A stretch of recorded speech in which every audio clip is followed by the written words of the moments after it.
दोस्तों, हमें अपने उस गौरवशाली अतीत पर गर्व होना चाहिए जिसमें हमारे पूर्वजों ने धरती के अधिकांश भाग पर शासन किया था। दरअसल हम बात कर रहे हैं आर्यवर्त या अखंड भारत की। वैसे तो हम आज से लगभग 2500 वर्ष पहले के लिखित साक्ष्य ही समझ सकते हैं, जो कि मुख्य रूप से संस्कृत में लिखे गए हैं, जिसमें सबसे प्राचीन ग्रंथ ऋग्वेद को माना गया है, जो कि 2500 ईसा पूर्व यानी लगभग 4500 साल पुराना है। इसी के आधार पर रामायण और महाभारत के समय का निर्धारण किया गया है। इतिहासकारों की माने तो रामायण काल लगभग 7323 ईसा पूर्व यानी आज से लगभग 9344 वर्ष पूर्व का बताया गया है, जबकि भगवान श्री राम का जन्म 5114 ईसा पूर्व चैत्र मास की नवमी को हुआ था। महाभारत का युद्ध 3137 ईसा पूर्व में हुआ था, यानी कि आज से 5158 वर्ष पूर्व।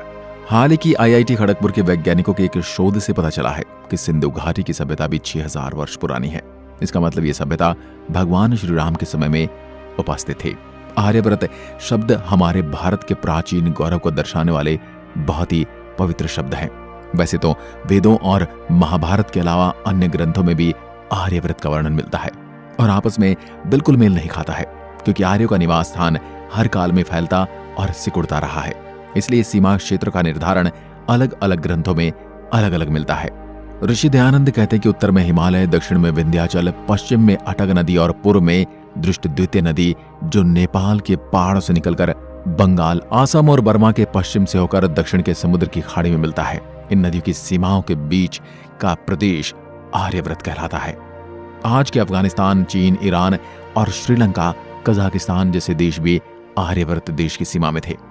बात करें रामायण और महाभारत से भी पूर्व से प्रचलित मनुस्मृति की, तो इसमें आर्यव्रत की सीमा का उल्लेख इस प्रकार है कि पूर्व के समुद्र से लेकर पश्चिम के समुद्र तक व हिमालय और विंध्याचल के मध्य का जो भाग वो आर्यव्रत हुआ करता था। इससे हमें यह पता चलता है कि विंध्याचल के आगे का जो भाग कन्याकुमारी तक फैला है वो आर्यव्रत में शामिल नहीं था। बौद्धायन और पतंजलि के अनुसार आर्यव्रत गंगा और यमुना के बीच का भूभाग था। आपको ये जानकर आश्चर्य होगा कि महाभारत में प्राचीन देश का प्राचीन नाम भी चीन ही बताया गया है। मनुस्मृति के अनुसार आर्यव्रत में एक ब्रह्मवर्त नाम का छोटा सा क्षेत्र हुआ करता था, जो कि बड़ा ही सुंदर था। ये सरस्वती और दृष्टद्वती नदी के बीच में स्थित था। आर्यव्रत की सीमा ही प्रमाणिक सीमा मानी गई है। उस समय इसके बाहर देश मलेच्छ देश माने जाते थे, जहां पर तीर्थयात्रा भ्रमण करने के लिए जाने के लिए संस्कार करना आवश्यक होता था।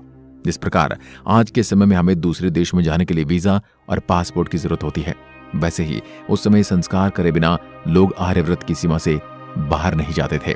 लेकिन आर्यों की संस्कृति और सभ्यता ब्राह्मणों के धर्म के प्रति उत्साह के कारण अन्य देशों में बहुत फैली, जिन्हें आर्यव्रत का ही अंश माना गया। जिस तरह आज हम दुनिया के कुछ देशों में पावरफुल या धनी देश मानते हैं, वैसे उस काल में आर्यव्रत पूरी पृथ्वी पर सबसे धनवान और सबसे पावरफुल हुआ करता था। यहाँ की सेना का मुकाबला करने का साहस किसी के पास नहीं था। कई लोगों को यह भ्रम है कि भारत को पहले आर्यव्रत कहते थे। यह भारत देश का एक नाम आर्यव्रत भी है, लेकिन सच तो यह है जिसे हम आर्यव्रत कहते हैं वह आज के भारत के दोगुने से भी अधिक था। कुछ शास्त्र आर्य भूमि का विस्तार आज के अफगानिस्तान की राजधानी काबुल की कुंभा नदी के भारत की गंगा नदी तक मानते हैं।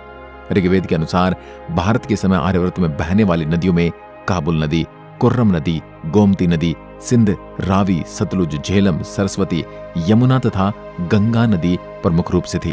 आज ये नदियां कई अलग अलग देशों में बहती हैं। कुछ का प्रवाह कम हो गया है और कुछ सूख गई हैं। कुछ विद्वानों का तो ये मानना है कि आर्यों की सीमा में हिमालय के वर्णन का अर्थ पूरी हिमालय श्रृंखला से है, जो आज के प्रशांत महासागर से भूमध्य महासागर तक फैली हुई है और जिसके दक्षिण में संपूर्ण पश्चिम एशिया और दक्षिण पूर्व एशिया के प्रदेश सम्मिलित थे। बाद में इन प्रदेशों में सामी और किरात प्रजाति आकर बस गई। ये कहें Iran, Afghanistan, Balochistan, Asia minor, Pakistan, Bangladesh और वर्तमान भारत वर्ष के जितने प्रदेश हैं वे सब आर्यव्रत के अलग अलग प्रांत हुआ करते थे। जी हाँ, आजकल जिस भारत में हम रह रहे हैं यह आर्यव्रत का केवल एक प्रांत मात्र हुआ करता था। इससे आप अंदाजा लगा सकते हैं कि आज रूस, जो कि दुनिया का सबसे बड़ा देश है, वो उस समय के आर्यव्रत के सामने तो कुछ था ही नहीं। जब 712 में मोहम्मद बिन कासिम ने भारत पर आक्रमण किया था, तब तक आर्यव्रत की सीमाएं ज्यादा टूटी फूटी नहीं थी। आर्यव्रत के भीतर उस समय 60 करोड़ आर्य या कहें तो हिंदू निवास करते थे। लेकिन 1947 के भारत की बात करें तो उस समय की जनसंख्या भी 60 करोड़ ही थी। इससे हम भली भांति समझ सकते हैं कि 1200 सालों में उसकी सीमाओं में जितने परिवर्तन दिखे गए उनकी तो हम कल्पना भी नहीं कर सकते। यहाँ की अपनी संस्कृति मानने वालों पर अनगिनत अत्याचार भी किए गए, जिससे उसकी सीमाएं और संस्कृति लगातार सिकुड़ती चली गई। हम ये भी जानते हैं कि ऐसा कोई मुगल बादशाह विदेश शासक नहीं हुआ जिसने संपूर्ण आर्यव्रत पर शासन किया हो।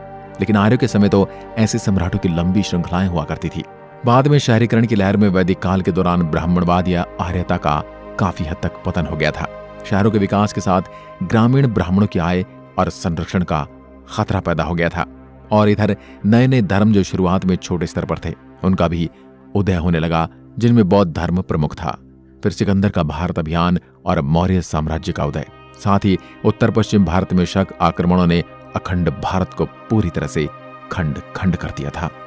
आर्यव्रत को महान इसलिए भी कहा जाता है क्योंकि यहाँ भारत की 2 महाकाव्यों रामायण और महाभारत में वर्णित देवता यानी नायक रहते थे। वेदों के अनुसार उस समय दुनिया के सभी गणराज्य आर्यव्रत के मित्र हुआ करते थे, क्योंकि वेदों में तो उस समय का उल्लेख है जब इंसान को चलने फिरने और बोलने का भी ज्ञान नहीं था। पूर्व समय के जितने भी महान आविष्कार हुए हैं वो आर्यव्रत के लोगों के द्वारा ही किए गए थे। यह आविष्कार की भूमि हुआ करती थी। बड़े बड़े वैज्ञानिक जिनमें नल, नील, मय, दानव, विश्वकर्मा, अग्निवेश, ऋषि अगस्त्य, ऋषि वशिष्ठ, विश्वामित्र आदि हुआ करते थे। आज से लाखों साल पहले इंसानों की उत्पत्ति हुई थी। जिस वक्त इंसान की उत्पत्ति हुई थी उस समय पृथ्वी पर काफी ज्यादा मात्रा में जल था। फिर धीरे धीरे जल का स्तर कम होने लगा और इंसानी बस्तियां बसने लगी। धर्म ग्रंथों की माने तो आर्यव्रत का इतिहास बहुत ही पुराना है।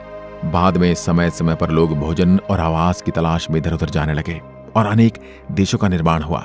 आर्यव्रत के सबसे पहले राजा महर्षि मनु को कहा गया है, जिनका लिखित इतिहास मिलता है।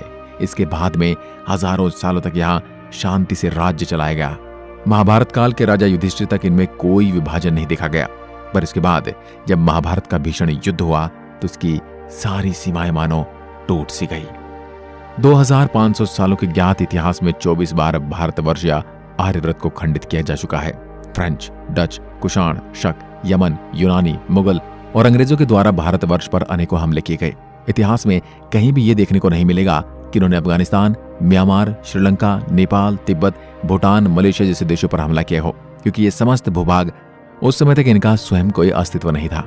अफगानिस्तान को 1876 में, भूटान को 1906 में, श्रीलंका को 1935 में, पाकिस्तान को 1947 में भारतवर्ष से अलग कर स्वतंत्र देश के रूप में मान्यता दे दी गई। 1875 से पूर्व तक ये देश अखंड भारत का अहम हिस्सा थे।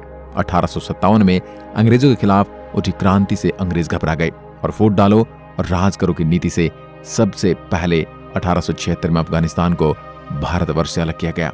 बाद में काम 1947 तक निरंतर जारी रहा। अगर हम महाभारत और रामायण काल की बात करें तो जैसे कि हम पहले भी बता चुके हैं, Malaysia, Indonesia, Thailand, Philippines, Vietnam, Cambodia जैसे देश तो बहुत पुराने समय से भारतवर्ष या आर्यव्रत का अटूट हिस्सा थे। उस समय सिंगापुर का नाम सिंहपुर हुआ करता था। इस तरह हम कई विभाजन के बाद आज के भारत को देखते हैं। तो दोस्तों कमेंट के माध्यम से जरूर बताएं कि आपको हमारे द्वारा इतिहास का ये पहलू जानकर आपको कैसा लगा। आज की वीडियो में बस इतना ही। जय हिंद, जय भारत, धन्यवाद।